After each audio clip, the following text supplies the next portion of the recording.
What you're seeing here is two friends. I'm scared. I know. They've been friends for a year, and this is going to be their first kiss. But before I show you, I need to tell you the story. I am in love with a woman. Her name is Coralia. Has Karam ever told you about Coralia? And what are we telling them about you? And this week, we finally went on a date. I come with you. Yes, you come with me. Follow the lead. Coralia and I have been dating for maybe 6 months or so. And she and I were friends for about a year before we started dating. Which honestly gives such a great base to the relationship, right? There's a foundation of friendship, and that I think is very invaluable. And you can see it in our relationship as it is now. Okay, so when do you want to do our anniversary? Like which date are we deciding? What is a cute date? You know? So it's either when we decided that we want to start dating. Well, when was that? It was after the boat, right? Yes. Coralia and I started dating after we did the sailing trip. There was clearly a connection, but I was always getting mixed signals from her because I think she was in so much denial to this connection that was obviously there. It's like the Instagram boyfriends, just like... Yeah. Look at me, you're doing great. Yeah.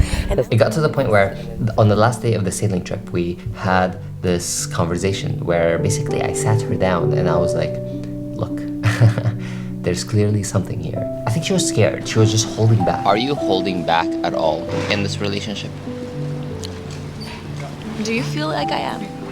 I think sometimes, maybe. And in what way? In the way to like kind of like protect yourself. It's a good question. I don't know. I think up until now I'll be like, oh yeah, it's just the beginning. Like, maybe something changes. Maybe we find out it's not the thing, you know. But I do notice when I'm doing it, you know. I do notice that sometimes I'm like, I could be more open right now. But then do you choose not to be? I sometimes accept that I'm not being open because sometimes I feel like I just don't want to. I think sometimes I also don't feel like I deserve a good relationship, or I'm apprehensive about it being real when it's good. You're very deserving. Yeah. Very, very deserving. Wow. And I try to communicate that a lot to you. And the day after we left each other in Marseille, we basically were like, you know what?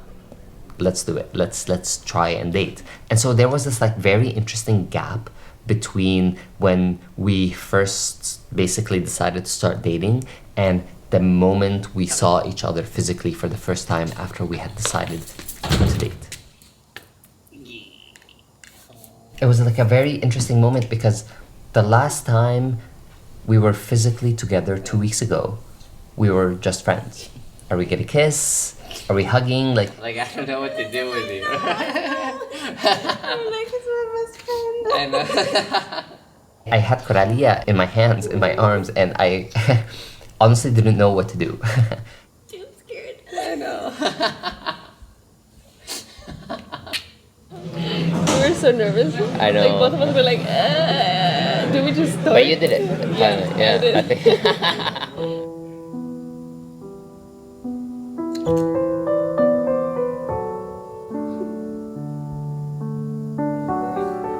I was nervous. What if she kisses really, really badly? How was that for you? Yeah. I think First kiss. first kiss makes more sense to me. Okay. I think first kiss as well. You have the date somewhere? Yeah, it's on my computer. So Coralia, this is actually June 4th, 2024. Okay, if I ever break up with you, how would you want me to do it? Is that like a bad question? No, it's a great preparation. I would be pretty mad if it would come out of the blue. You know, then I'm like, oh, we really haven't communicated then. Something is like really wrong. And I hope it doesn't come to that point, right?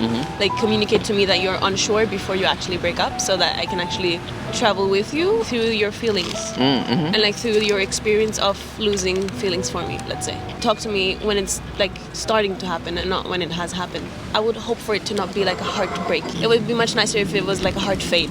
But, I mean, of course. But I think if it's a surprise to you, then I've failed at communicating. Yes. And from my previous mistakes, I have learned not to fail at communicating. Our communication is very, very good. There's no topic off limit. Yeah. And we can just like, I know that I can communicate to you openly and why I can ask you a question like this. Yeah. You know? Hello, sir, I love you. Do you hold back? Am I holding back? I think sometimes I do, yes, because you are in this state of stress. Because I think that I cannot be fully into the relationship when you're in that state. Because I feel a bit more disconnected from you. Coralia and her sister just launched this phenomenal journal, and they're building this like amazing brand. But the road to getting there has been a very difficult one. And I don't love when you're very stressed and see that you don't know how to deal with it. And so I then even have more doubts about the relationship. Even more. You know what I mean? I don't know what you mean. That's no, why I don't mean even more. I just meant like I just have doubts about the relationship when it comes to the stress. Because that is an important thing for me. Is that a lot to say? No, fair. It's unattractive. It makes sense. Mm-hmm. Totally. I would also be like, yeah, I don't feel connected to you right now. It's an energy that doesn't allow you to come closer. Yeah. Do you have a lot of doubts? Do I have a lot of doubts? About our relationship? I wouldn't say a lot of doubts. But there are doubts, of course. I think it's normal. Because I'm trying to find out if you are the right person for me. You know, someone do I want to build a family with? You know, that's a very important thing. What is best for me? Do you fit that? That's a very important thing to ask yourself. What is best for you? Not finding out. I don't know. Because I don't know. I'm just learning, right? But so far you're fucking great. Yeah. I mean that's why I choose to be with you rather than anyone else, you know. Do you have doubts? About us? Uh-huh. Yes. Mm-hmm. Yeah. I mean, I've already voiced this. I think the difference in our nature, let's say, and how we perceive and feel the world, I think, and how we rationalize it. I think the really interesting thing here is that I'm a very rational thinker. I make decisions more or less always based on rationale. If it makes sense, then I will do it. And Coralia is more of an emotional thinker and takes more decisions based on emotions and how things feel. My reasoning for being with her at first were because it makes sense. You know, like we have the same lifestyle, we can match each other on an intellectual level. She understands this, right? Like she understands the value in documenting these very intimate moments and these conversations, and she lets me do it. She pushes me to do these things as well, even though I definitely push a lot more. Not that you don't have emotions, because you do and I see them and they're there. But sometimes I feel like, oh, do I miss connecting on a deeper level on like the emotion basis? I think we can connect on an intellectual level. Yeah, we do. And so that is something that I think about, where I'm like, I don't miss it now, but I think it might become something. Making last week's video about my relationship with my parents showed me why I am such a rational thinker.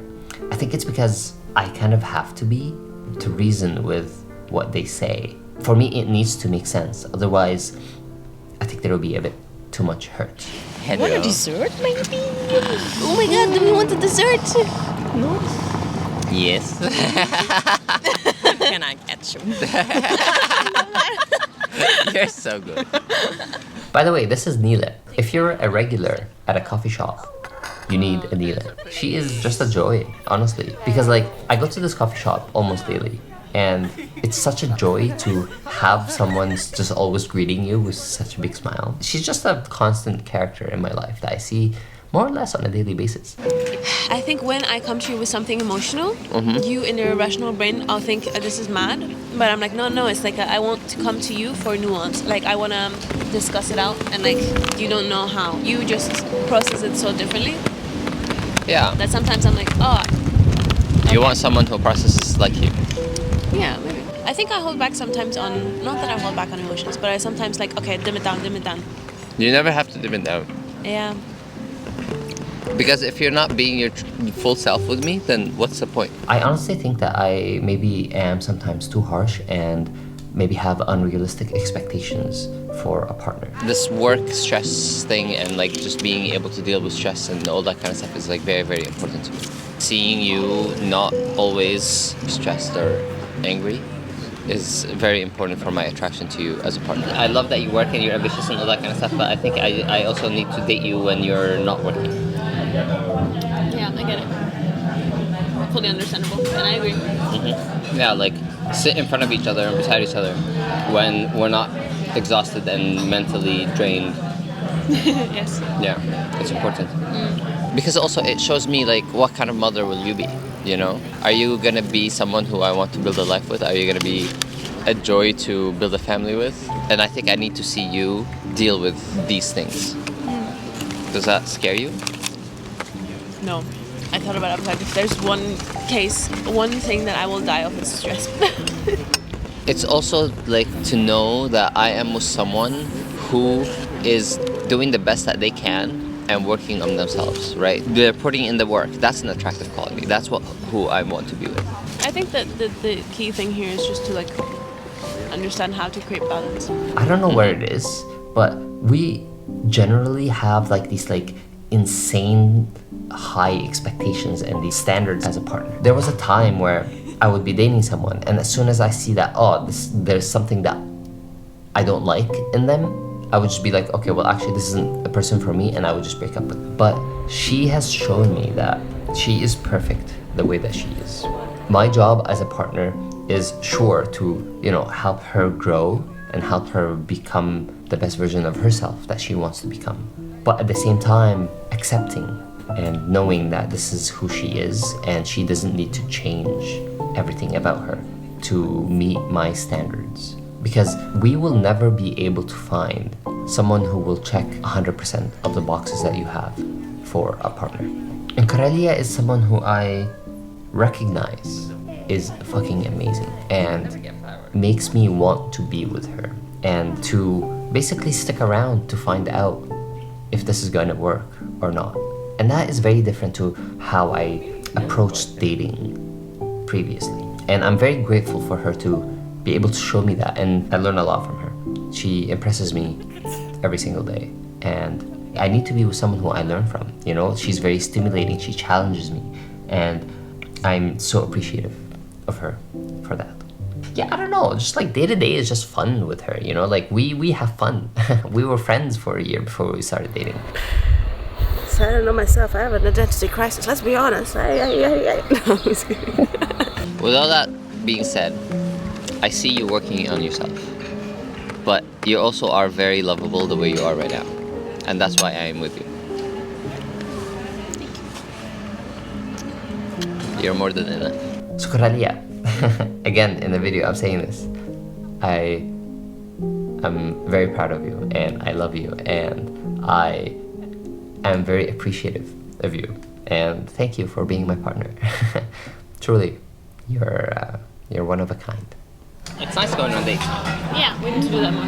We really need to do that more. I'm sorry I haven't been available for it. That's okay. You're doing what you need to do. Still. It's nice dating you. It's nice dating you too. Yeah, I want to date you. Yeah? Yeah. And it's date. So, do you want to be my boyfriend?